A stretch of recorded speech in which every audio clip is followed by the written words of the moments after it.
Good morning everyone. Welcome back to my YouTube channel. अगर आप हमारे चैनल पर नए हैं तो चैनल को सब्सक्राइब जरूर करें ताकि आपको डेली ऐसी ही पॉलिटिकल की क्लास मिलती रहे और अन्य जो जीके हरियाणा जीके और जो कल हमने एक नई सीरीज शुरू की है वो भी आपको मिलती रहे। ये सभी वीडियोस आपके लिए काफ़ी इम्पोर्टेंट होने वाले हैं क्योंकि ऐसे ही क्वेश्चन सभी परीक्षाओं में पूछे जाते हैं जिनकी चर्चा हम इन वीडियोस में करते हैं। आज हम करेंगे भारतीय संविधान के महत्वपूर्ण अनुच्छेद।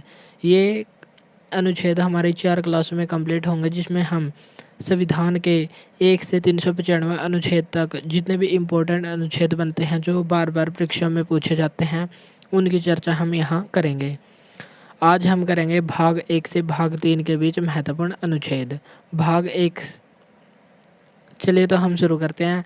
हमारा फर्स्ट भाग है भाग 1 संघ और उसका राज्य क्षेत्र जिसका वर्णन है अनुच्छेद 1 से अनुच्छेद 4 तक। अनुच्छेद 1 में क्या कहा गया है? India that is Bharat shall be a union of state, यानी कि भारत जो कि इंडिया जो कि भारत है राज्यों का एक संघ होगा, यानी कि राज्यों से मिलकर बना एक संघ होगा। अनुच्छेद 2 में क्या कहा गया है? नए राज्यों का प्रवेश, यानी कि एडमिशंस ऑफ न्यू स्टेट। अगर कोई राज्य भारत में शामिल होना चाहता है, किसी दूसरे देश का राज्य है या कोई अन्य राज्य है तो वह भारत में शामिल हो सकता है। किस अनुच्छेद के तहत? अनुच्छेद 2 के तहत। और इसका उदाहरण कौन है? सिक्किम 36वें संविधान संशोधन के द्वारा 1975 में भारतीय संघ में शामिल हुआ था।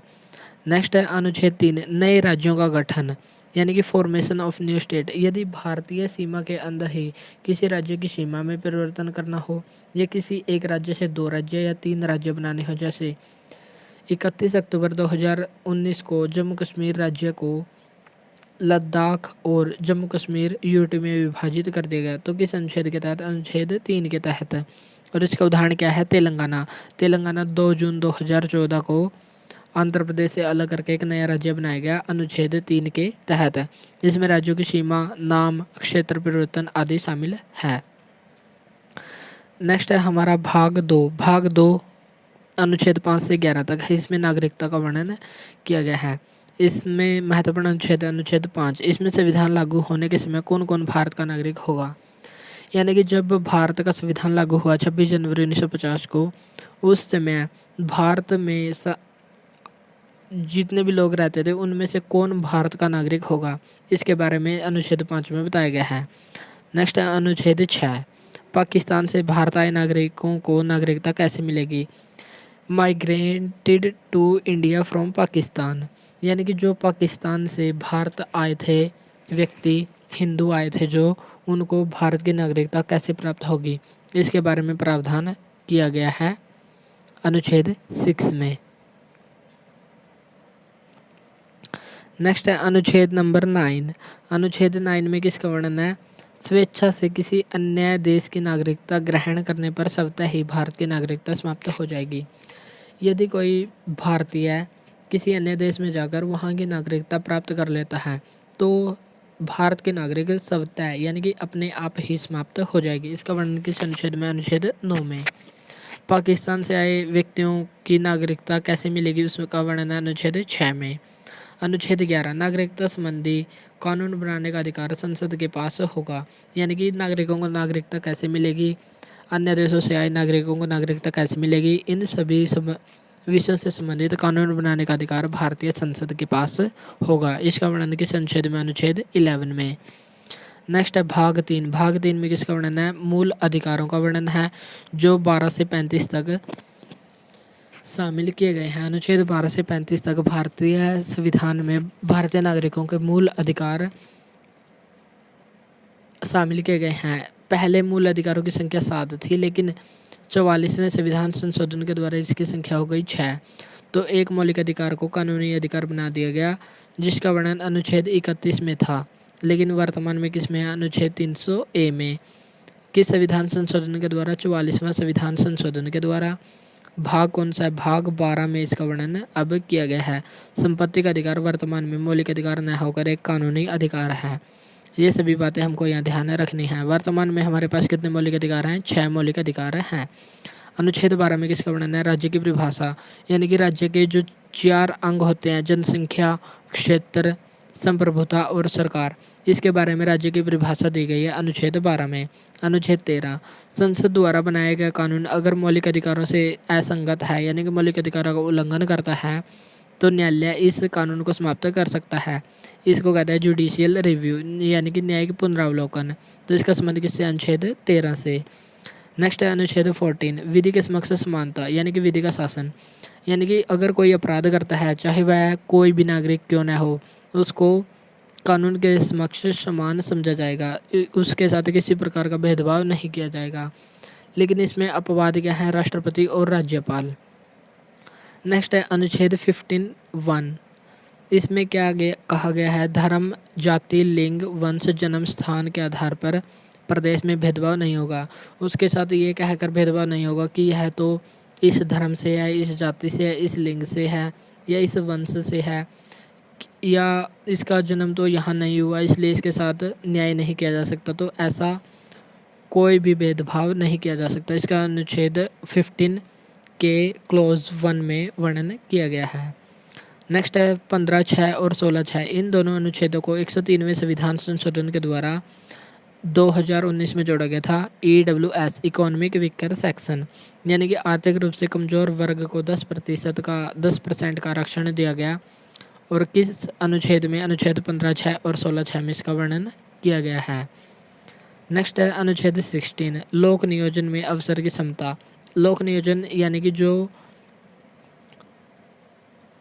नौकरियों में आरक्षण होता है, लोक नियोजन में अवसर की समानता, यानी कि लोक नियोजन के अंदर सभी को समान अवसर मिलने चाहिए। ऐसा वर्णन किस में है? अनुच्छेद 16 में। लेकिन इसका अपवाद क्या है? आरक्षण।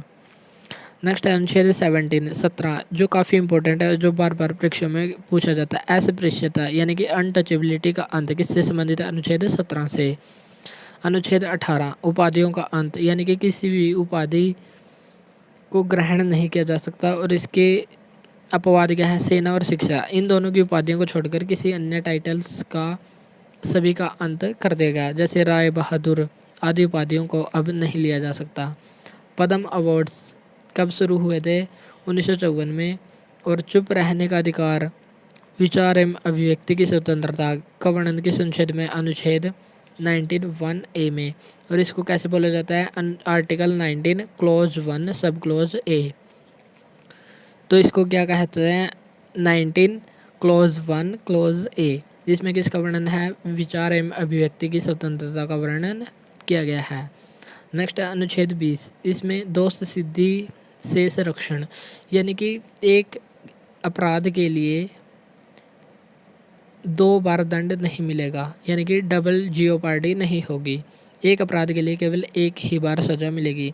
स्वयं के खिलाफ गवाही देने के लिए बाध्य नहीं किया जा सकता। यदि कोई स्वयं के खिलाफ गवाही नहीं देना चाहता तो उसको मारकर पीटकर मजबूर नहीं किया जा सकता। इसका वर्णन किसमें? अनुच्छेद 20 में।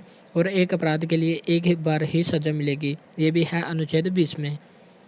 नेक्स्ट है अनुच्छेद 21, इसमें है प्राण एवं दैहिक स्वतंत्रता का अधिकार, right two of life and personal liberty,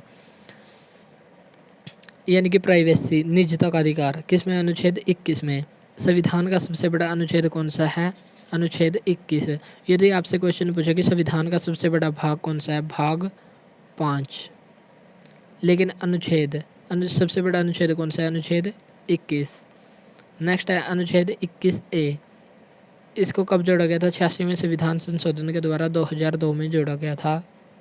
इसमें किसका वर्णन है? शिक्षा का मौलिक अधिकार। शिक्षा का मौलिक अधिकार किस संविधान संशोधन के द्वारा बनाया गया था? 86वें संविधान संशोधन के द्वारा सन 2002 में बनाया गया था। नेक्स्ट है अनुच्छेद 23, अनुच्छेद 23, मानवीय दुर्व्यवहार और बलात्श्रम निषेध, ह्यूमन ट्रैफिकिंग और फोर्स लेबर, यानी कि ज़बरदस्ती काम करवाना, और ह्यूमन जो मानव का दुर्व्यापार है, मानव अंगों की क्रय विक्रय है, उस पर रोक लगाई गई है। मानव अंगों की तस्करी पर रोक किस अनुच्छेद के तहत? अनुच्छेद 23। नेक्स्ट है अनुच्छेद 24, कारखानों में बच्चों के नियोजन पर रोक, यानी कि बच्चों जो 0 से 14 वर्ष तक के बच्चे हैं उनको कारखानों में काम करने पर रोक लगाई गई है अनुच्छेद 24 के तहत। नेक्स्ट है अनुच्छेद 25, अंतःकरण की स्वतंत्रता, freedom of conscience.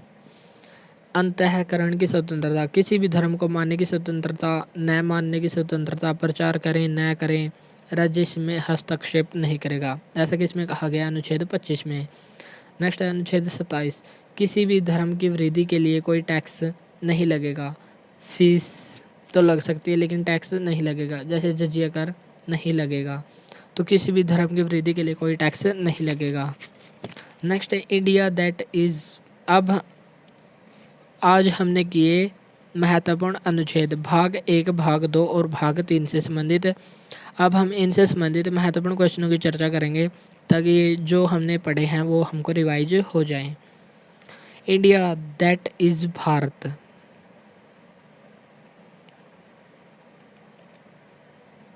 India that is Bharat shall be a union of state. किस अनुच्छेद में कहा गया? भारत जो कि राज्यों का एक संघ है, भारत जो कि इंडिया राज्यों का एक संघ होगा, ऐसा किस में कहा गया? अनुच्छेद 1 में।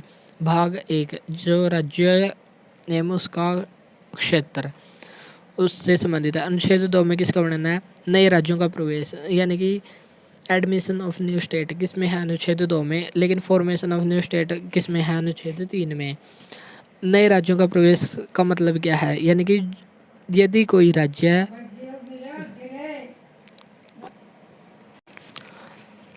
नए राज्यों का प्रवेश किससे संबंधित है? अनुच्छेद 2 से। और इसका उदाहरण क्या है? 36वें संविधान संशोधन 1975 के द्वारा सिक्किम को भारतीय संघ में शामिल किया गया था। पहले यह भारतीय संघ का हिस्सा नहीं था। यानी कि किसी दूसरे देश से अगर कोई राज्य भारत में शामिल होना चाहता है तो अनुच्छेद 2 के तहत वह शामिल हो सकता है। नेक्स्ट है अनुच्छेद 3, इसमें है नए राज्यों का गठन। और उदाहरण क्या है? तेलंगाना। यानी कि राज्यों की सीमा, नाम और क्षेत्र में परिवर्तन करने का अधिकार संसद के पास है, अनुच्छेद 3 के तहत। नेक्स्ट है नागरिकता का वर्णन संविधान के किस भाग में किया गया है? भाग 2 में। अनुच्छेद 5 से 11 में इसका वर्णन किया गया है। राज्य की परिभाषा किस अनुच्छेद में दी गई? अनुच्छेद 12 में। 103वें संविधान संशोधन 2019 के द्वारा भारतीय संविधान में कौन से 2 नए अनुच्छेद जोड़े गए? 15(6) और 16(6). इसका संबंध किससे है? EWS, इकोनॉमिक वीकर सेक्शन, इनको 10% का आरक्षण दिया गया। अनुच्छेद 17 का संबंध किससे है? अस्पृश्यता का अंत, यानी कि छुआछूत का अंत, अनटचेबिलिटी, एंड ऑफ अनटचेबिलिटी किससे संबंधित है? अनुच्छेद 17 से। विचार एवं अभिव्यक्ति की स्वतंत्रता का संबंध किस अनुच्छेद से है? अनुच्छेद article 19 clause 1 sub clause A. तो हम इसको ऐसे बोलेंगे, ऐसे नहीं बोलेंगे अनुच्छेद 19(1)(a), इसको कहेंगे article 19 clause 1 sub clause A. तो हमको ऐसे बोलना है। नेक्स्ट, भारतीय संविधान का सबसे बड़ा अनुच्छेद कौन सा है? अनुच्छेद 21। इसमें किसका वर्णन है? प्राण एवं दैहिक स्वतंत्रता। लेकिन नोट रखने योग्य बात क्या है? संविधान का सबसे बड़ा भाग कौन सा है? भाग 5 जो संघ एवं उसके क्षेत्र से संबंधित है। लेकिन अनुच्छेद है 21। अंतःकरण की स्वतंत्रता किस अनुच्छेद से संबंधित है? अंतःकरण यानी कि अंतःकरण किसी भी धर्म को अपनाने न अपनाने, प्रचार करने न करने की स्वतंत्रता व्यक्ति के पास है। राज्य इसमें कोई हस्तक्षेप नहीं करेगा। किस में वर्णन है? अनुच्छेद 25 में। आज है हमारा इम्पोर्टेंट क्वेश्चन जिसका आंसर आपको कमेंट बॉक्स में बताना है। निर्वाचन आयोग का वर्णन संविधान के किस भाग में किया गया है? कल जो पिछली क्लास हमने ली थी उसमें भाग संविधान के 22 भागों की चर्चा की थी। अगर आपने वो क्लास ना देखी तो उसको भी देखें। उसमें हमने निर्वाचन आयोग से संबंधित भी बात की थी कि वह किस भाग में है। आने वाली क्लास में हम अनुच्छेद भी देख लेंगे। तो जो हमने भाग की चर्चा किया तो उसका आंसर आपको बताना है। ये थी हमारी आज की क्लास। अगर क्लास अच्छी लगी तो इसको लाइक और शेयर ज़रूर करें। आज के लिए इतना ही, मिलते हैं नेक्स्ट वीडियो में। Thank you. Good morning everyone, welcome back to my YouTube channel. आज हम करेंगे आर्टिकल पार्ट 2। हम कर रहे थे इंडियन पॉलिटी में हम कर रहे थे आर्टिकल से पहले हमने संविधान के भाग और अनुसूचियों की चर्चा कर ली थी। अब हम करेंगे आर्टिकल का पार्ट 2। अनुच्छेद 28 तक हमने पहले पढ़ लिया था। अब हम पढ़ेंगे अनुच्छेद 29 से अनुच्छेद 110 तक। आज हम इस क्लास में पढ़ेंगे। जितने भी महत्वपूर्ण अनुच्छेद होंगे उनसे संबंधित हम सभी फैक्ट की चर्चा करेंगे और उन अनुच्छेदों में क्या लिखा हुआ है उसकी भी हम यहाँ चर्चा करेंगे।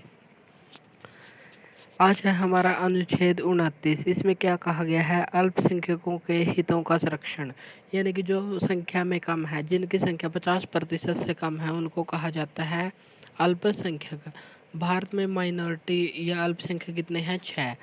मुस्लिम, सिख, ईसाई, पारसी, जैन और बौद्ध, इन सभी की संख्या 50% से कम है। भारत में 70% के लगभग हिंदू हैं और शेष 30% में मुस्लिम, सिख, ईसाई, पारसी, जैन और बौद्ध हैं। तो इनके हितों के संरक्षण की बात किस अनुच्छेद में कही गई है? अनुच्छेद 29 में। नेक्स्ट है अनुच्छेद 30। इसमें क्या कहा गया है? अल्पसंख्यक शिक्षण संस्थानों की स्थापना कर सकते हैं और प्रशासन का अधिकार भी उनको ही दिया गया है। नेक्स्ट है अनुच्छेद 32। अनुच्छेद 32 काफ़ी इंपॉर्टेंट है। इसको कहा गया है संवैधानिक उपचारों का अधिकार, और इसके द्वारा सुप्रीम कोर्ट 5 प्रकार के रिट जारी कर सकता है। इस अनुच्छेद के ही तहत यदि फंडामेंटल राइट्स यानी कि मौलिक अधिकारों के उल्लंघन होने पर सुप्रीम कोर्ट 5 प्रकार के रिट जारी कर सकता है। इसलिए डॉक्टर BR अम्बेडकर ने अनुच्छेद 32 को संविधान की आत्मा कहा। नेक्स्ट है हमारा अनुच्छेद 33।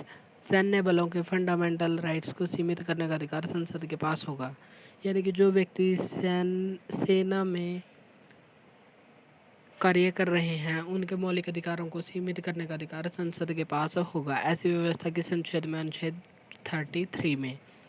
अनुच्छेद 34। मार्शल लॉ या सैन्य कानून लगा हुआ हो तो नागरिकों के फंडामेंटल राइट्स भी सीमित किए जा सकते हैं। मार्शल लॉ की स्थिति में नागरिकों के मौलिक अधिकारों को निलंबित किया जा सकता है।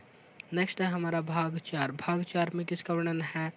DPSP, direct principle of state policy, राज्य के नीति निर्देशक तत्व, इसमें वर्णन किए गए हैं।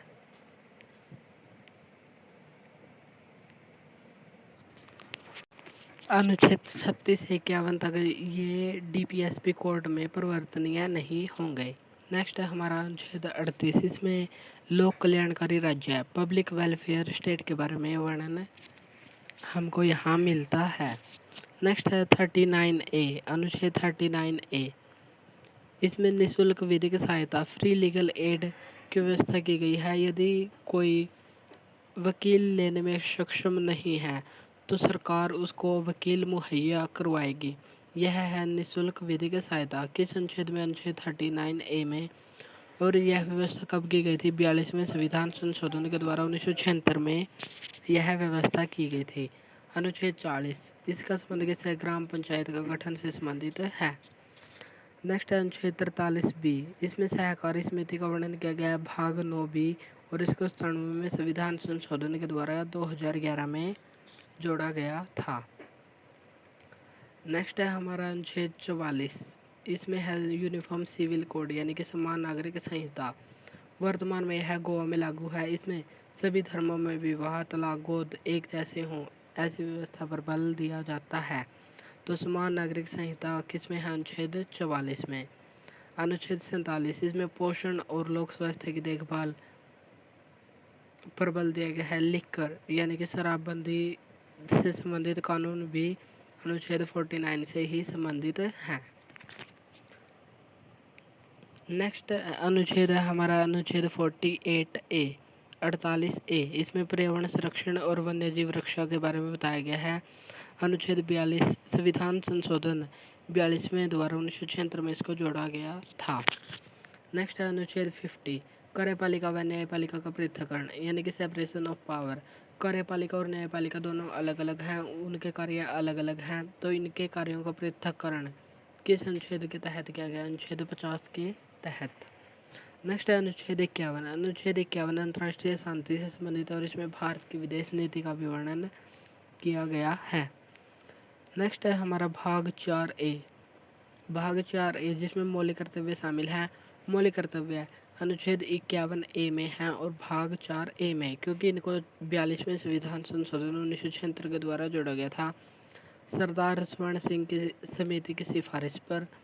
और तब इसमें 10 मौलिक कर्तव्यों को जोड़ा गया था, लेकिन 11वां मौलिक कर्तव्य 86वें संविधान संशोधन के द्वारा सन 2002 में जोड़ा गया था, जिसमें 6 से 14 वर्ष तक के बच्चों को उनके माता पिता शिक्षा उपलब्ध करवाएंगे। यह उनका मौलिक कर्तव्य होगा।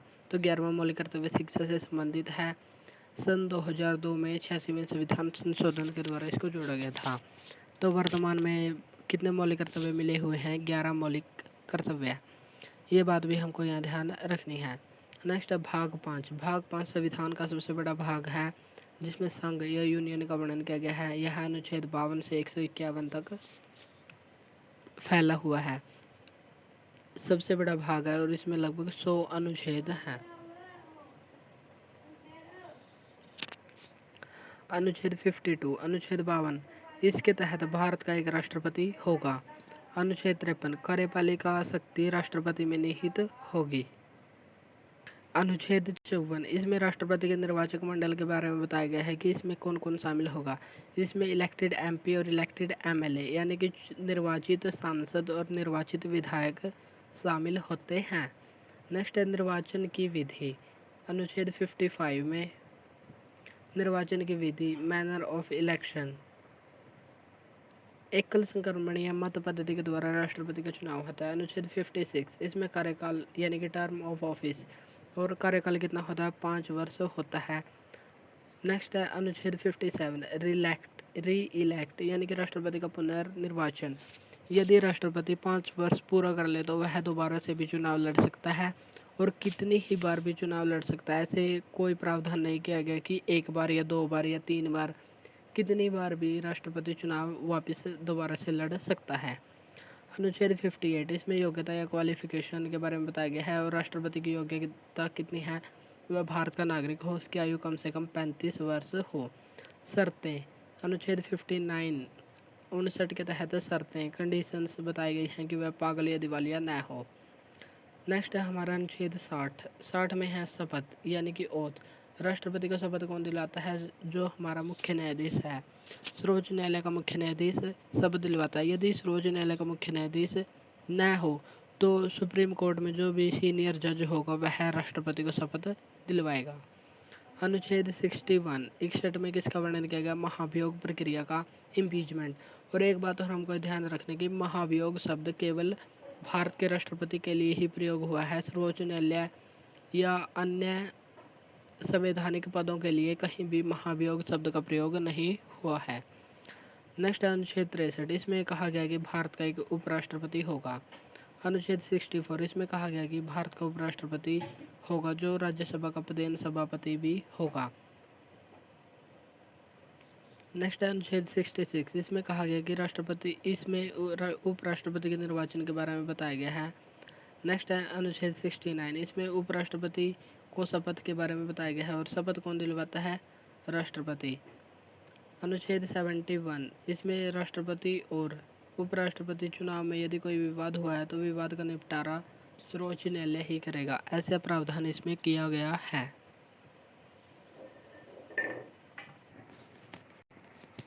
नेक्स्ट अनुच्छेद है हमारा 72, इसमें राष्ट्रपति के क्षमादान शक्ति का वर्णन किया गया है। 72 में राष्ट्रपति की पार्डन पावर, इसमें राष्ट्रपति मृत्युदंड, फांसी और मार्शल लॉ इन सभी को माफ़ कर सकता है, लेकिन राज्यपाल मृत्युदंड और मार्शल लॉ को समाप्त नहीं कर सकता। ये इन दोनों की शक्ति के बीच डिफरेंस है।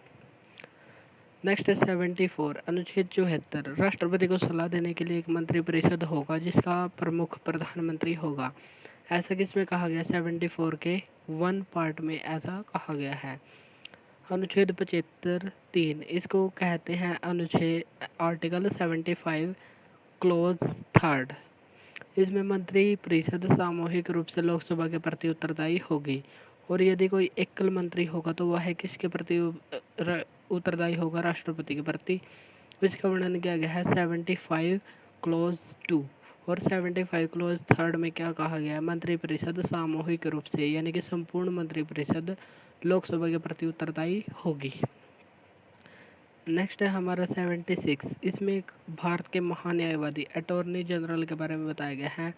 यह भारत सरकार का सबसे बड़ा वकील होता है, और राष्ट्रपति के प्रसाद पर्यंत कार्य करता है। और वर्तमान में भारत के महासचिव कौन है? आर वेंकट रमणी। ये भी हमको यहाँ ध्यान रखना है क्योंकि हमको करंट अफेयर्स को भी साथ साथ लेकर चलना है।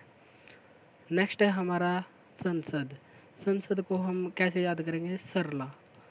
स से संसद, र से राज्यसभा और ल से लोकसभा। संसद का वर्णन है 79 में, राज्यसभा का 80 में और लोकसभा का 81 में। संसद के मुख्य रूप से 3 अंग होते हैं। और यदि पूछे कि संसद के कितने सदन होते हैं? सदन होते हैं 2, लोकसभा और राज्यसभा। लोकसभा को निम्न सदन और राज्यसभा को उच्च सदन कहा जाता है। लेकिन संसद के अंग कितने होते हैं? 3, लोकसभा, राज्यसभा और राष्ट्रपति। लोकसभा को लोअर हाउस कहते हैं, यह हाउस ऑफ पीपल्स है, यानी कि लोगों का सदन है। और राज्यसभा उच्च सदन कहलाता है, यह स्थायी सदन होता है, इसको भंग नहीं किया जा सकता। लेकिन लोकसभा को भंग किया जा सकता है। लोकसभा के सदस्यों का कार्यकाल होता है 5 वर्ष, लेकिन राज्यसभा के सदस्यों का कार्यकाल होता है 6 वर्ष।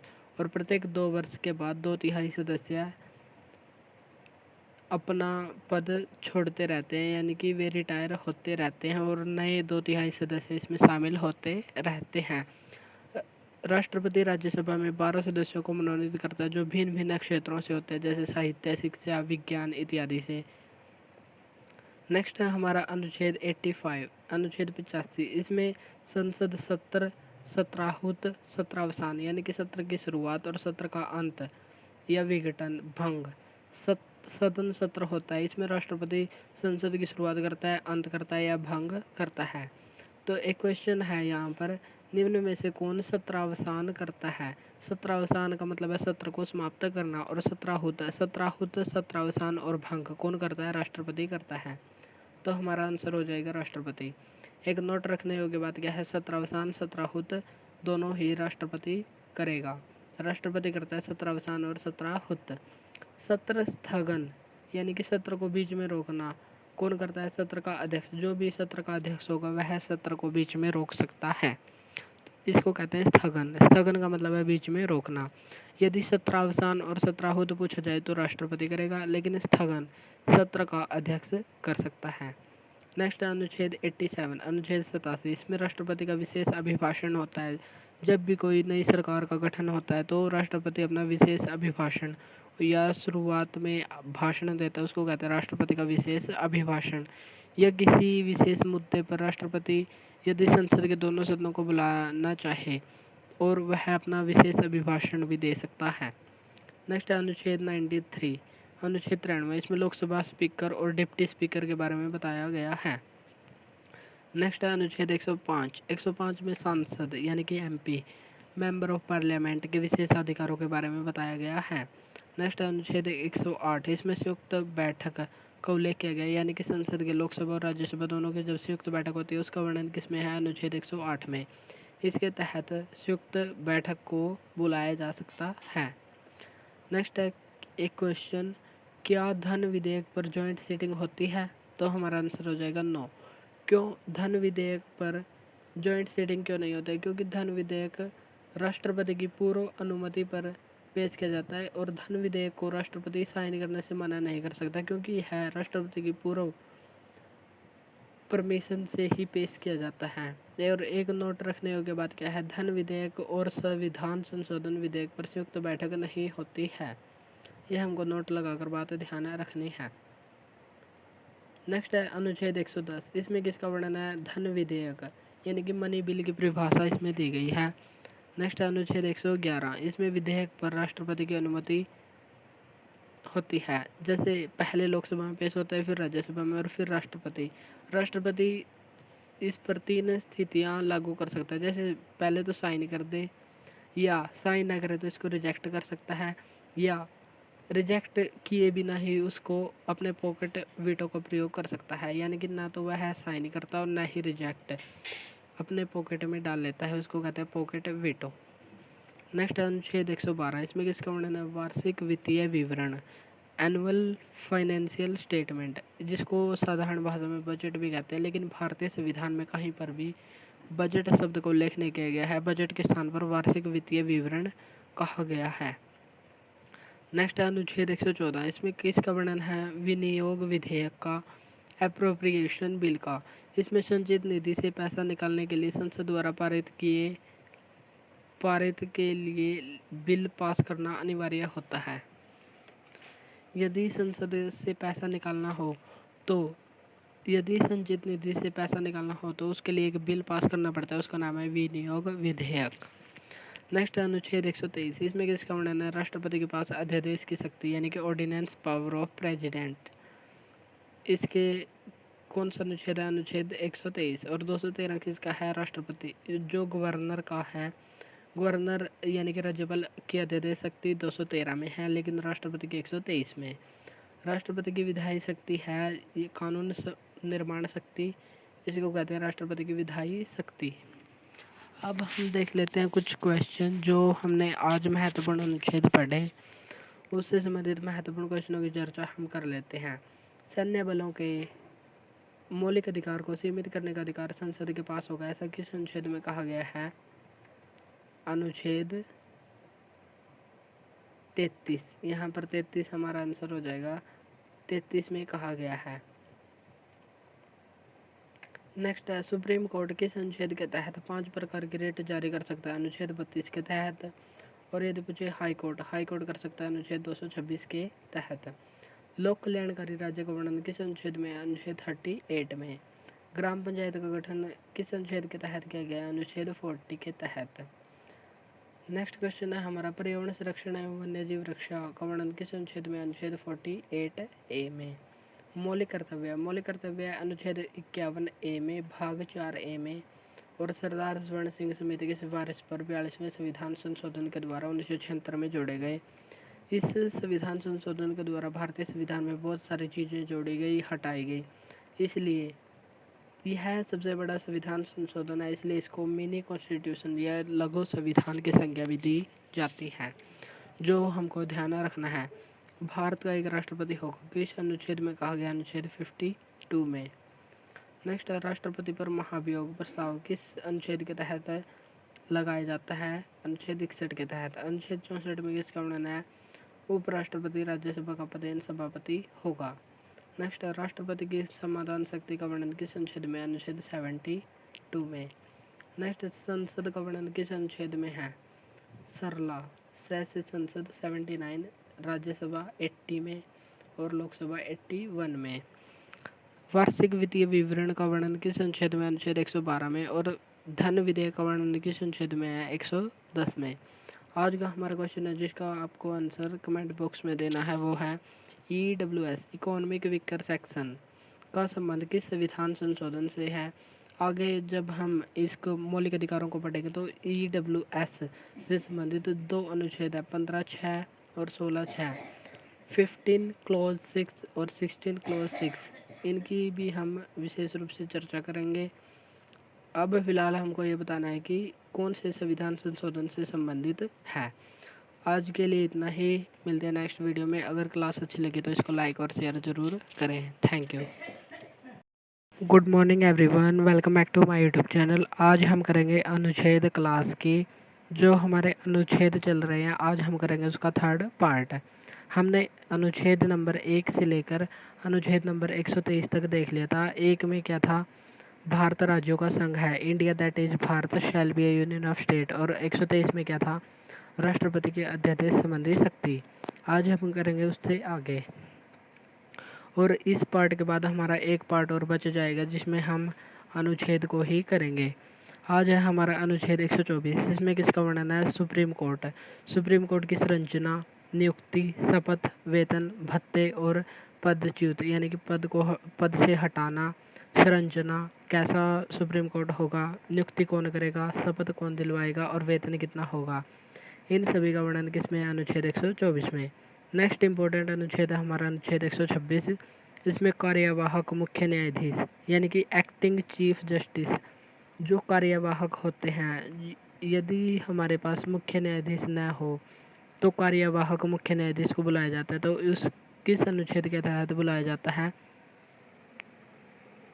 अनुच्छेद 126 के तहत। नेक्स्ट है हमारा इंपॉर्टेंट अनुच्छेद 129। इसमें कहा गया कि सुप्रीम कोर्ट एक अभिलेख न्यायालय है यानी कि कोर्ट ऑफ रिकॉर्ड है। कोर्ट ऑफ रिकॉर्ड का मतलब क्या है? जितने भी निर्णय होंगे उनको संभाल कर रखा जाएगा। इसको कहते हैं रिकॉर्ड या अभिलेख न्यायालय। तो सुप्रीम कोर्ट का अभिलेख न्यायालय किस अनुच्छेद के तहत? अनुच्छेद 129 के तहत। नेक्स्ट इंपॉर्टेंट अनुच्छेद है हमारा अनुच्छेद 131। इसमें सुप्रीम कोर्ट की मूल अधिकारिता के बारे में बताया गया है, यानी कि केंद्र और राज्यों के बीच यदि विवाद हो जाए या राज्य के बीच विवाद हो जाए तो इसका निर्णय केवल सुप्रीम कोर्ट ही करता है। तो मूल अधिकारिता का अधिकार सुप्रीम कोर्ट के पास है अनुच्छेद 131 के तहत। नेक्स्ट है हमारा अनुच्छेद 137। इसमें सुप्रीम कोर्ट के निर्णय को रिव्यू किया जा सकता है, यानी कि यदि सुप्रीम कोर्ट चाहे तो अपने निर्णय को बदल भी सकता है। और ऐसा हमको उदाहरण भी देखने को मिलता है, जैसे 1960 के बेरूबाड़ी केस में कहा था कि प्रस्तावना संविधान का अंग नहीं है, लेकिन 1973 में केशवानंद भारती केस में कहा गया कि इस प्रस्तावना संविधान का अंग है। इस प्रकार सुप्रीम कोर्ट के निर्णय को रिव्यू करने का अधिकार है, यानी कि सुप्रीम कोर्ट चाहे तो अपने निर्णय को चेंज कर सकता है। किस अनुच्छेद के तहत? अनुच्छेद 137 के तहत।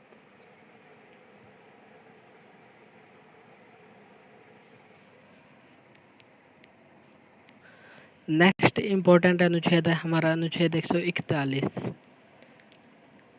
इसमें कहा गया कि सुप्रीम कोर्ट के निर्णय को मानना हाई कोर्ट और डिस्ट्रिक्ट कोर्ट को बाध्यकारी होगा, यानी कि सुप्रीम कोर्ट के निर्णय को जितने भी देश में अन्य कोर्ट है उनको मानना बाध्यकारी होगा, यानी कि मानना ही पड़ेगा। नेक्स्ट अनुच्छेद 142। इसमें कंप्लीट जस्टिस यानी कि पूर्ण न्याय के बारे में बताया गया है। इसमें कहा गया कि किसी भी न्यायालय में चल रहे केस को सुप्रीम कोर्ट अपने पास मंगवा सकता है, और किस वजह से मंगा सकता है? वह कह सकता है कि हम पूर्ण न्याय देंगे। इस वजह से सुप्रीम कोर्ट 142 के तहत किसी भी कोर्ट में चल रहे केस को अपने पास मंगवा सकता है। नेक्स्ट है अनुच्छेद 143। इसमें राष्ट्रपति सुप्रीम कोर्ट से कानूनी सलाह या परामर्श ले सकता है और दे सकता है, लेकिन ये सुप्रीम कोर्ट की सलाह को मानना राष्ट्रपति के लिए अनिवार्य नहीं होगा, बाध्यकारी नहीं होगा। नेक्स्ट है हमारा अनुच्छेद 148। इसमें सीएजी का वर्णन किया गया, कंट्रोलर एंड ऑडिटर जनरल, नियंत्रक एवं महालेखा परीक्षक। इसका वर्णन है अनुच्छेद 148 में। नेक्स्ट है हमारा संविधान का भाग 6। भाग 6 जो राज्य से संबंधित है, इसमें अनुच्छेद 153 से 237 के बीच बातचीत करेंगे। अनुच्छेद 153 इसमें किसका वर्णन है? राज्यों में एक राज्यपाल होगा। और राष्ट्रपति के लिए कौन सा अनुच्छेद था? अनुच्छेद 52 था। इसके तहत भारत में एक राष्ट्रपति होगा। नेक्स्ट है अनुच्छेद 154। इसमें राज्यपाल की कार्यपालिका शक्ति निहित है, लेकिन अनुच्छेद 53 में राष्ट्रपति में कार्यपालिका शक्ति निहित होंगी। नेक्स्ट इंपॉर्टेंट है हमारा अनुच्छेद 159। इसमें राज्यपाल की शपथ का वर्णन किया गया है, और शपथ कौन दिलवाता है? हाई कोर्ट का मुख्य न्यायाधीश। लेकिन राष्ट्रपति को शपथ कौन दिलवाता है? राष्ट्रपति को शपथ दिलवाता है सुप्रीम कोर्ट का मुख्य न्यायाधीश अनुच्छेद 60 के तहत, और उपराष्ट्रपति अनुच्छेद 69 के तहत, और गवर्नर 159 के तहत शपथ लेता है। नेक्स्ट इंपॉर्टेंट है हमारा अनुच्छेद 161। इसमें राज्यपाल की क्षमादान शक्ति का वर्णन किया गया है। जैसे केंद्र में राष्ट्रपति होता है वैसे ही राज्य में राज्यपाल होता है, और जैसे राज्य में मुख्यमंत्री होता है वैसे ही केंद्र में प्रधानमंत्री होता है, और जैसे केंद्र में अटॉर्नी जनरल होता है वैसे ही राज्य में एडवोकेट जनरल होता है। एडवोकेट जनरल अटॉर्नी जनरल का संबंधित अनुच्छेद कौन सा? 76। और भारत के वर्तमान कौन है? आर वेंकटरमणी। पहले कौन थे? MC शीतलवाड़।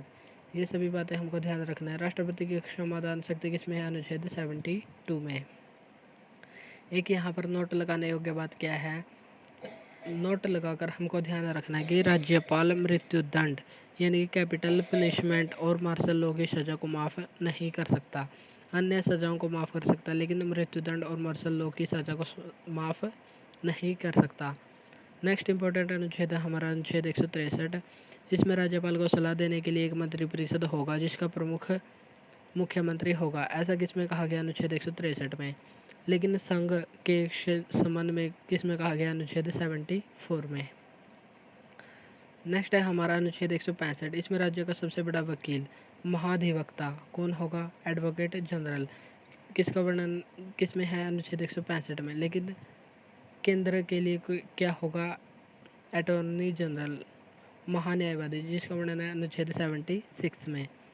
अनुच्छेद 194 में किसका वर्णन है? MLA MLC के विशेषाधिकार का वर्णन किया गया है। विधानसभा सदस्य और विधान परिषद के सदस्य इनके चुनाव के बारे में, इनके विशेषाधिकारों के बारे में वर्णन मिलता है अनुच्छेद 194 में। लेकिन सांसद के विशेषाधिकार का वर्णन किस में मिलता है? अनुच्छेद 105 में मिलता है।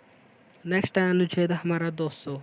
अनुच्छेद 200 में राज्यपाल की विधेयकों पर अनुमति, यानी कि राज्यपाल विधेयकों पर अनुमति देता है अनुच्छेद 200 के तहत, लेकिन राष्ट्रपति देता है अनुच्छेद 111 के तहत। नेक्स्ट है हमारा अनुच्छेद 201। इसमें राज्यपाल द्वारा राष्ट्रपति के लिए आरक्षित विधेयक, यानी कि यदि राज्यपाल चाहे तो कुछ विधेयकों को राष्ट्रपति की स्वीकृति के लिए आरक्षित रख सकता है। इसका वर्णन है अनुच्छेद 201 में। नेक्स्ट है अनुच्छेद 202। इसमें राज्य का वार्षिक वित्तीय विवरण होता है, यानी कि राज्यों का बजट होता है अनुच्छेद 202 में। लेकिन अनुच्छेद 112 में केंद्र के वार्षिक वित्तीय विवरण या बजट का वर्णन मिलता है। नेक्स्ट अनुच्छेद है हमारा अनुच्छेद 213। इसमें राज्यपाल की अध्यादेश संबंधी शक्ति का वर्णन किया गया है, लेकिन राष्ट्रपति की अध्यादेश शक्ति अनुच्छेद 123 में। यह विधायी या कानूनी निर्माण शक्ति होती है। नेक्स्ट है हमारा अनुच्छेद 214। इसमें हाई कोर्ट का वर्णन किया गया है, यानी कि उच्च न्यायालय की स्थापना के बारे में बताया गया है। सुप्रीम कोर्ट की स्थापना 224, लेकिन 124 में सुप्रीम कोर्ट की स्थापना और 214 में हाई कोर्ट की स्थापना के बारे में बताया गया है। अनुच्छेद 215। हाई कोर्ट एक अभिलेख न्यायालय होगा, लेकिन सुप्रीम कोर्ट एक अभिलेख न्यायालय। इसका संबंध किस अनुच्छेद से? अनुच्छेद 129 से। ये भी हमको यहाँ ध्यान रखना है। नेक्स्ट है अनुच्छेद 226। अनुच्छेद 226 के तहत हाई कोर्ट रिट जारी करता है, और सुप्रीम कोर्ट किस अनुच्छेद के तहत रिट जारी करता है? अनुच्छेद 32 के तहत जारी करता है। कभी कभी क्वेश्चन पूछा जाता है कि निम्न में से किसकी रिट जारी करने की शक्ति अधिक है? इस मामले में हाई कोर्ट ज़्यादा पावरफुल है और सुप्रीम कोर्ट कम पावरफुल। क्यों? इस नोट में हम देखेंगे कि क्यों हाई कोर्ट ज़्यादा पावरफुल है। नोट: हाई कोर्ट मूल अधिकार, यानी कि फंडामेंटल राइट्स और वैधानिक अधिकार, लीगल राइट्स, दोनों के उल्लंघन में रिट जारी कर सकता है, लेकिन सुप्रीम कोर्ट केवल मौलिक अधिकारों के उल्लंघन में जारी कर सकता है। मौलिक अधिकार: हाई कोर्ट मौलिक अधिकार और वैधानिक अधिकार, दोनों प्रकार के अधिकारों के उल्लंघन होने की स्थिति में रिट को जारी कर सकता है, जबकि सुप्रीम कोर्ट केवल मौलिक अधिकारों के उल्लंघन में कर सकता है। इसलिए ज़्यादा पावरफुल हुआ हाई कोर्ट। हाई कोर्ट के साथ पास ज़्यादा पावर है, सुप्रीम कोर्ट के पास कम पावर है रिट जारी करने के मामले में। नेक्स्ट है इम्पोर्टेंट क्वेश्चन हमारा शिक्षक अधिकार। शिक्षक अधिकार भाग 3 अनुच्छेद 12 से 35 में फंडामेंटल राइट्स है, और संपत्ति का अधिकार क्या है? भाग 3 के अलावा है, यह एक लीगल राइट्स है।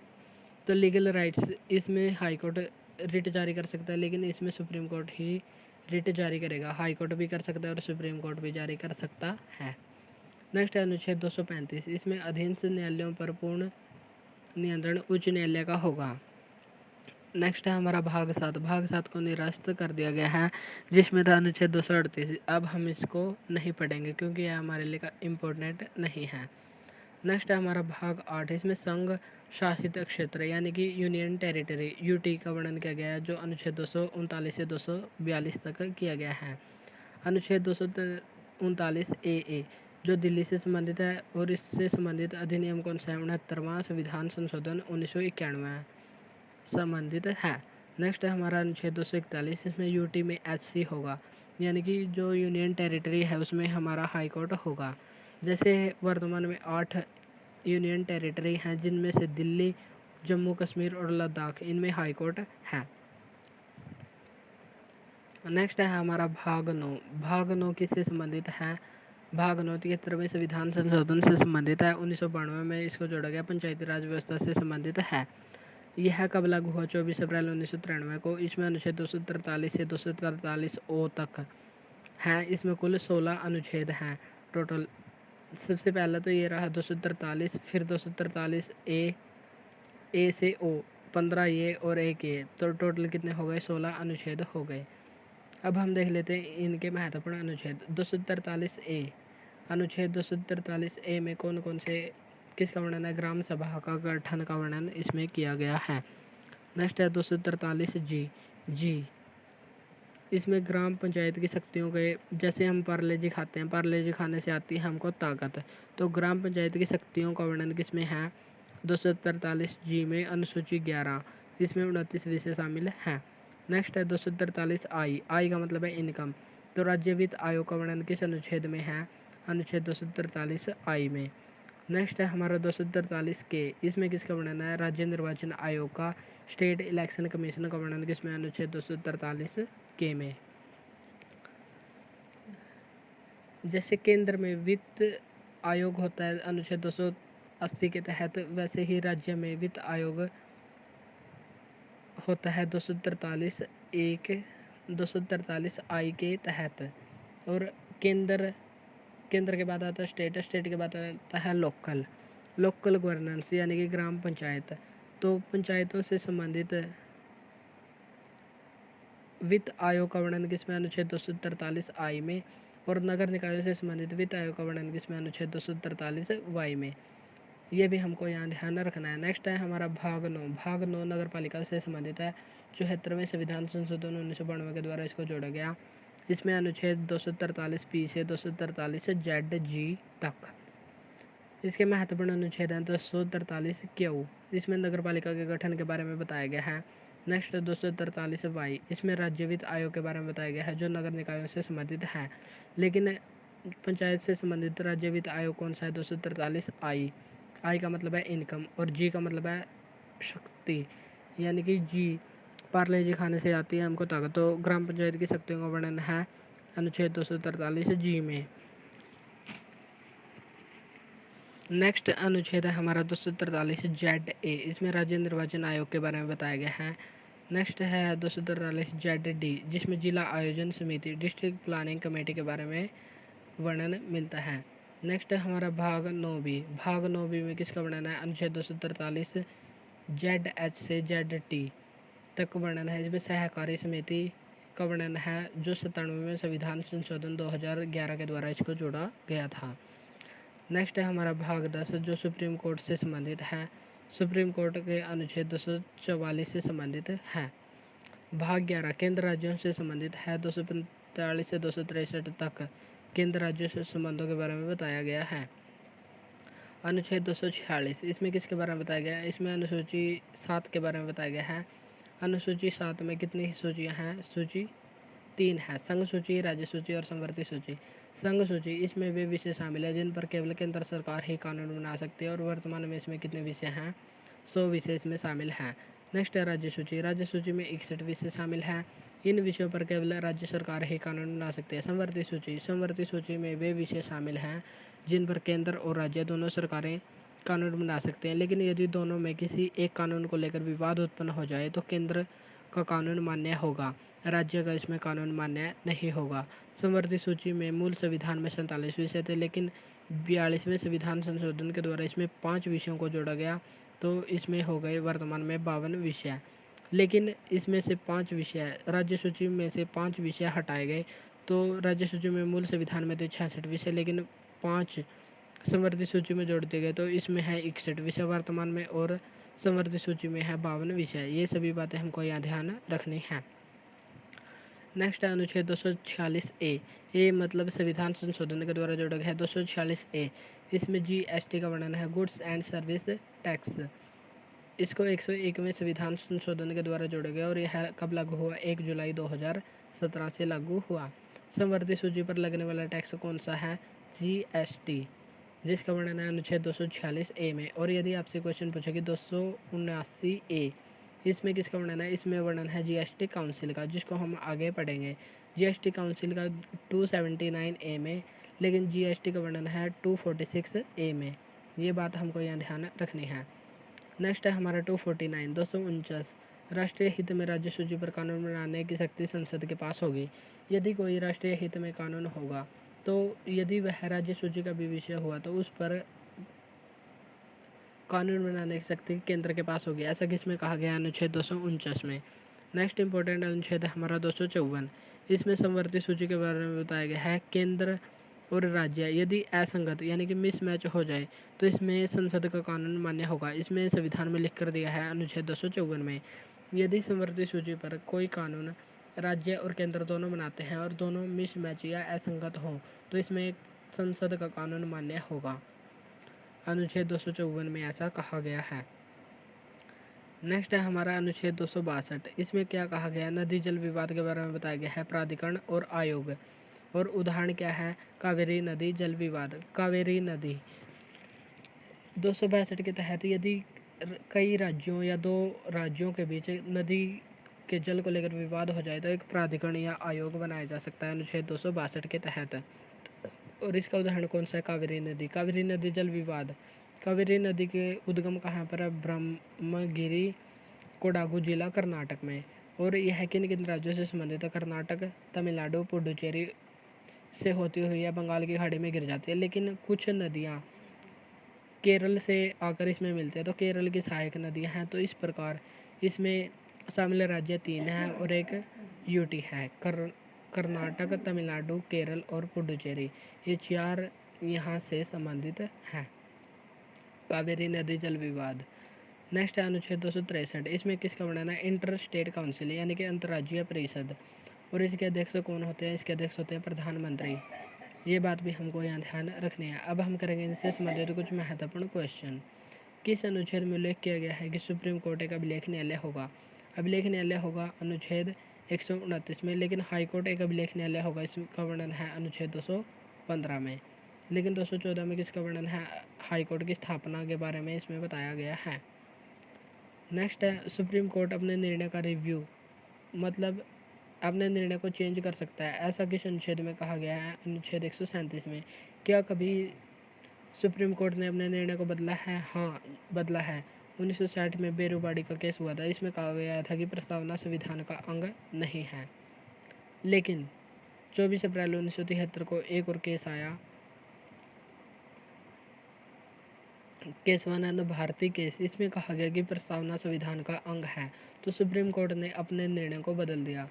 किस अनुच्छेद के तहत? अनुच्छेद 137 के तहत। प्रस्तावना संविधान का अंग नहीं है, ऐसा किस निर्णय में कहा गया था? बेरुबाड़ी केस में कहा गया था 1960 में। अनुच्छेद 143। इसमें राष्ट्रपति कानूनी परामर्श ले सकता और दे सकता सुप्रीम कोर्ट से, लेकिन मानना बाध्य नहीं है। भारत का एक सीएजी होगा, किस अनुच्छेद में कहा गया? अनुच्छेद 148 में, भाग 5, संघ एवं उसका राज्य क्षेत्र। इसमें राज्य संघ के बारे में बताया गया है। ग्राम सभा का गठन के बारे में किस अनुच्छेद में बताया गया है? अनुच्छेद 243A में। और यदि आपसे पूछे ग्राम पंचायत का गठन, तो इसका आंसर आपको कमेंट बॉक्स में बताना है। कमेंट बॉक्स में बताने योग्य कौन से क्वेश्चन है? अक्षमादान शक्ति का उल्लेख भारतीय संविधान के किस अनुच्छेद में है? किसकी? राष्ट्रपति की अक्षमादान शक्ति। नेक्स्ट संसद का वर्णन किस अनुच्छेद में किया गया है? और एक थर्ड क्वेश्चन है, ग्राम पंचायत का गठन किस अनुच्छेद के तहत किया गया है? इन तीनों क्वेश्चनों का आंसर आपको कमेंट बॉक्स में देना है। और ये थी हमारी आज की क्लास। एक क्लास और बच गई जिसमें हम करेंगे महत्वपूर्ण अनुच्छेद। फिर हम संविधान के भाग 1 से भाग 22 तक के महत्वपूर्ण सभी भागों की चर्चा बारी बारी से करेंगे। इस प्रकार हमारी पॉलिटी समाप्त हो जाएगी। चलिए तो मिलते हैं हम कल। अगर क्लास अच्छी लगे तो इसको लाइक और शेयर ज़रूर करें। हमारे टेलीग्राम ग्रुप को भी ज़रूर ज्वाइन करें। Thank you. Good morning everyone, welcome back to my YouTube channel.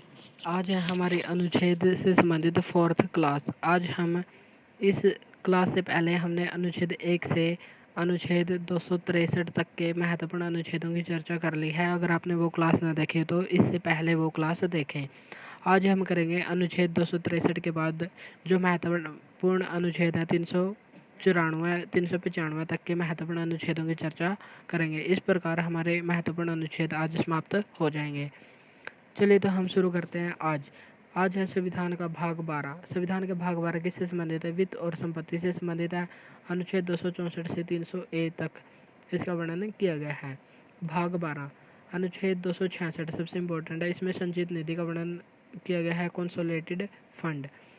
इसमें क्या होता है? इसमें भारत सरकार की आय होती है जो वो शामिल होती है, और इस पर किसका अधिकार होता है? संसद का अधिकार होता है। यदि संचित निधि में से कोई भी पैसा निकालना हो तो उसके लिए विनियोग विधेयक को पास करना जरूरी होता है। इस विधेयक को पास करके ही इस निधि से पैसा निकाला जा सकता है। नेक्स्ट है अनुच्छेद 267। इसमें वर्णन है आकस्मिक निधि का, यानी कि कॉन्टीजेंसी फंड। इस पर राष्ट्रपति का अधिकार होता है, लेकिन संसद का अधिकार किस पर होता है? संचित निधि 266। राष्ट्रपति का अधिकार होता है आकस्मिक निधि, अनुच्छेद 267। नेक्स्ट अनुच्छेद है हमारा 279A। इसमें किसका वर्णन है? जीएसटी काउंसिल का, यानी कि जीएसटी परिषद का। और इसके अध्यक्ष कौन होते हैं? वित्त मंत्री इसके अध्यक्ष होते हैं। इसको किस संविधान संशोधन के द्वारा जोड़ा गया? अनुच्छेद संविधान संशोधन 101वें के द्वारा जोड़ा गया। और जीएसटी रेट को यह ही डिसाइड करती है। तो जीएसटी काउंसिल का वर्णन है अनुच्छेद 279A में। अनुच्छेद 280 केंद्रीय वित्त आयोग का वर्णन इसमें किया गया है। और यदि पूछे कि राज्य वित्त आयोग पंचायत से संबंधित 243 आई का मतलब है इनकम, तो 243 आई जो पंचायत से संबंधित राज्य वित्त आयोग है उसका वर्णन है 243 आई में। लेकिन केंद्रीय वित्त आयोग का वर्णन किस में? अनुच्छेद 280 में। नेक्स्ट इंपॉर्टेंट अनुच्छेद है हमारा अनुच्छेद 300A। इसमें संपत्ति का अधिकार का वर्णन किया गया है। इसको 44वें संविधान संशोधन के द्वारा 1978 में अनुच्छेद 300A में शामिल किया गया और भाग 12 में। पहले यह अनुच्छेद 31 के तहत मौलिक अधिकार बना हुआ था, लेकिन इसको मौलिक अधिकार से हटाकर कानूनी अधिकार बना दिया गया है। नेक्स्ट है हमारा भाग 13। भाग 13 भारत के राज्य क्षेत्र में व्यापार वाणिज्य के बारे में बताया गया है। इसमें अनुच्छेद 301 से 307 तक इम्पोर्टेंट है। तो इसके अनुच्छेद हमारे लिए इतने इम्पोर्टेंट नहीं है, तो इसमें हम नहीं करेंगे। इसमें हम बस ये ध्यान रखेंगे 301 से 307 व्यापार और वाणिज्य से संबंधित अनुच्छेद हैं। नेक्स्ट है भाग 14। भाग 14 में है सर्विसेज, यानी कि सेवाएं। इसमें अनुच्छेद 308 से 323 तक के अनुच्छेद आते हैं। 312 को हम ऐसे याद करेंगे अखिल। अखिल का मतलब है खील। खील कितने रुपए किलो? 12 रुपये किलो। तो अखिल भारतीय सेवाएं किस अनुच्छेद में? अनुच्छेद 312 में। All India services Akhil Bharatiya सेवाएं। और भारत में 3 प्रकार की अखिल भारतीय सेवाएं हैं, IAS, IPS और IFS। इंडियन एडमिनिस्ट्रेटिव सर्विस, इनमें Indian administrative service, Indian police service और इंडियन फॉरेस्ट सर्विस। नेक्स्ट है हमारा अनुच्छेद 315। इसमें किसका वर्णन किया गया है? इसमें किया गया है UPSC और SPSC का, यूनियन पब्लिक सर्विस कमीशन और स्टेट पब्लिक सर्विस कमीशन। इनका वर्णन किसमें है? अनुच्छेद 312 में। लेकिन अखिल भारतीय सेवाओं का वर्णन किसमें? अनुच्छेद 312 में। नेक्स्ट है हमारा 42वें संविधान संशोधन 1976 के द्वारा भाग 14A को जोड़ा गया। इसमें है ट्रिब्यूनल, यानी कि अधिकरण। और इससे संबंधित अनुच्छेद है अनुच्छेद 323A और 323B। अनुच्छेद 323A में क्या कहा गया है? CAT, यानी कि प्रशासनिक अधिकरण होंगे। और अनुच्छेद 323B में क्या कहा गया है? अन्य प्राधिकरण होंगे। नेक्स्ट भाग है हमारा भाग 15। भाग 15 में है इलेक्शन, जो अनुच्छेद 324 से 329 तक वर्णन किया गया है। अनुच्छेद 324 महत्वपूर्ण अनुच्छेद है। केंद्रीय निर्वाचन आयोग, यानी कि जो केंद्र के चुनाव करवाता है उसको कहते हैं केंद्रीय निर्वाचन आयोग। और पहले निर्वाचन आयुक्त तो कौन थे? सुकुमार सेन थे। पहली महिला रमा देवी थी। और वर्तमान में कौन है? राजीव कुमार। ये सभी बातें हमको यहाँ ध्यान रखनी होंगी, क्योंकि हमारे परीक्षा में ये भी बार बार पूछे जाते हैं। नेक्स्ट है अनुच्छेद 326। इसमें है वयस्क मताधिकार। वयस्क मताधिकार यानी कि अडल्ट सफरेज। वयस्क मताधिकार की आयु कितनी है? 18 वर्ष है। लेकिन पहले कितनी थी? 21 वर्ष थी। और इसको कब कम किया गया? 61वें संविधान संशोधन के द्वारा 1989 में इसको कम किया गया। ये भी हमको ध्यान रखना है। और वयस्क मताधिकार से संबंधित अनुच्छेद कौन सा? अनुच्छेद 326। नेक्स्ट है हमारा भाग 16। इसमें है विशेष उपबंध 330 से 342 तक। इसमें आरक्षण से संबंधित विशेष प्रावधान है। अनुच्छेद 330 इसमें कहा गया है SC ST समुदाय का लोकसभा में सीटों का आरक्षण, यानी कि जो SC और ST अनुसूचित जाति और अनुसूचित जनजाति समुदाय के लोग हैं उनका लोकसभा में आरक्षण होगा। नेक्स्ट अनुच्छेद 331। इसमें एंग्लो इंडियन के लिए लोकसभा में 2 सीटें आरक्षित होंगी। और लोकसभा में 2 सीटें आरक्षण होगी। लेकिन इसको संविधान संशोधन 196 के तहत इसको समाप्त कर दिया गया है। नेक्स्ट इम्पोर्टेंट अनुच्छेद होता है हमारा 332। अनुच्छेद 332 में सुप्रीम SC और ST अनुसूचित जाति और अनुसूचित जनजाति समुदाय का विधानसभा में आरक्षण। और अनुच्छेद 333 के तहत एंग्लो इंडियन का विधानसभा में 1 सीट का आरक्षण, लेकिन अब इसको 104वें संविधान संशोधन के द्वारा समाप्त कर दिया गया है। 330 सुप्रीम कोर्ट 330 अनुसूचित जाति जनजाति समुदाय का लोकसभा में आरक्षण। 331 एंग्लो इंडियन का लोकसभा में आरक्षण समाप्त हो चुका है। 332 जो अनुसूचित जाति और जनजाति समुदाय का विधानसभा में आरक्षण है। अनुच्छेद 333 एंग्लो इंडियन का विधानसभा में आरक्षण, यह भी समाप्त हो गया है। नेक्स्ट बचता है हमारा अनुच्छेद 338। इसमें बनाया गया NCSC, यानी कि national commission for schedule caste, राष्ट्रीय अनुसूचित जाति आयोग। नेक्स्ट है हमारा अनुच्छेद 338A। इसके द्वारा बनाया गया NCST, 89वें संविधान संशोधन, 89वें संविधान संशोधन के द्वारा इसको बनाया गया राष्ट्रीय अनुसूचित जनजाति आयोग, national commission for schedule tribe.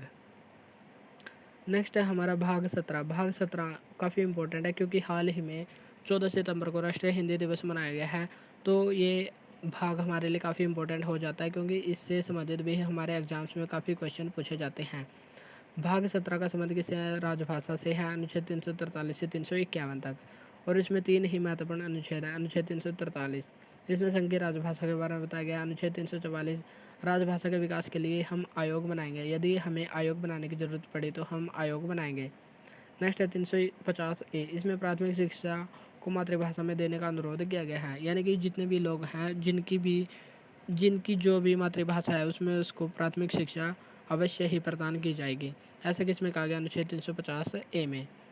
NEP new education policy 2020 में शामिल हुई। और 351 का संबंध किसे? हिंदी भाषा के विकास के लिए आयोग भी बनाए जाएंगे, यानी कि हिंदी भाषा के विकास के लिए आवश्यक कदम उठाए जाएंगे। किसमें कहा गया? अनुच्छेद 351 में। नेक्स्ट है हमारा भाग 18। भाग 18 में किसका वर्णन है? आपात उपबंध का, जो अनुच्छेद 352 से 360 तक आते हैं। 352 में किसका वर्णन है? राष्ट्रीय आपातकाल का, यानी कि संपूर्ण देश में यदि कोई समस्या है तो देश में आपातकाल लागू हो सकता है और जो हमारा संघीय ढांचा है वह एकात्मक ढांचे में परिवर्तित हो जाएगा। नेक्स्ट अनुच्छेद 356। इसमें राज्य में संवैधानिक तंत्र विफल होने की स्थिति में राष्ट्रपति का शासन लगाया जाता है। नेक्स्ट अनुच्छेद 359। इसमें राष्ट्रीय आपात के समय मूल अधिकारों पर क्या प्रभाव पड़ेगा, इसका वर्णन किया गया है। और 20 और अनुच्छेद 21 इसके अपवाद हैं, यानी कि अनुच्छेद 20 और 21 को छोड़कर अन्य सभी मौलिक अधिकार निलंबित हो जाते हैं। नेक्स्ट है अनुच्छेद 360। इसमें वित्तीय आपातकाल के बारे में बताया गया है, लेकिन अब तक एक बार भी यह आपातकाल लागू नहीं हुआ है।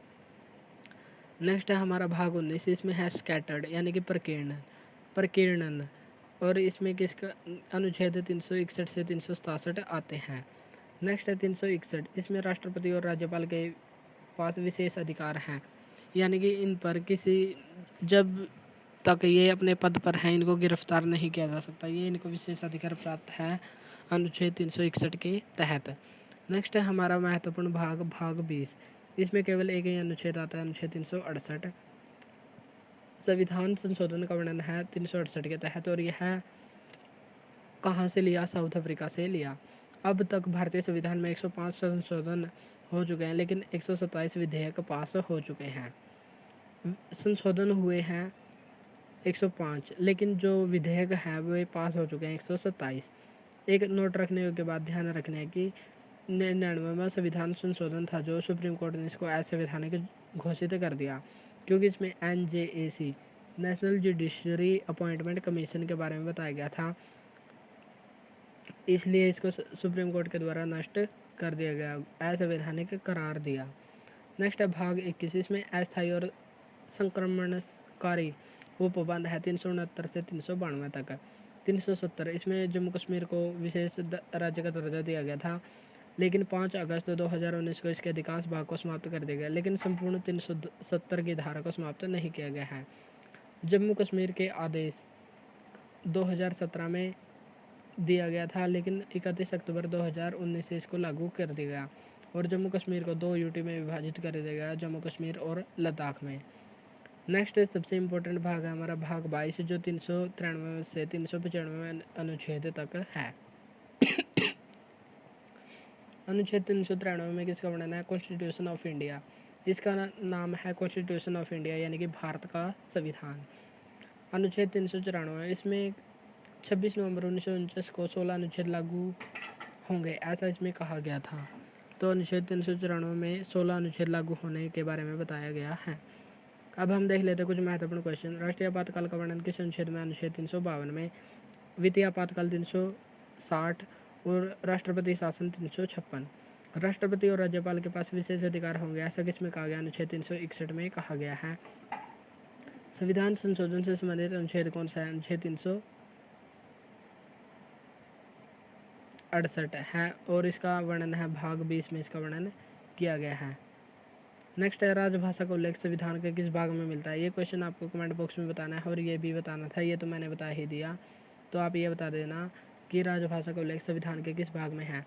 आज हमारे हो गए अनुच्छेद कंप्लीट, तो कल हम करेंगे संविधान का भाग 1। तो आप तैयार होकर आना, हम करेंगे संविधान का भाग 1 जिसमें हम देखेंगे संघ और उसका राज्य क्षेत्र और जो भारत के राज्य हैं उनकी स्थापना वर्ष भी हम कल को ही देखेंगे। तो आज के लिए इतना ही, मिलते हैं नेक्स्ट वीडियो में। Thank you, thanks for watching this video.